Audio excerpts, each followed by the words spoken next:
This is going to be for any flatbed or hot shotters that use these type of straps. I know sometimes you guys struggle with this extra rope, right? So, or extra strap.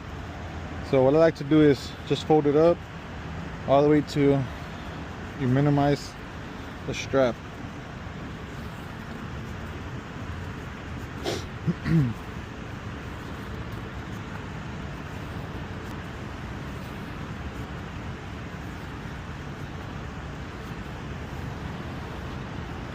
Alright, so once you've got in here, you want to grab this, wrap it around the back,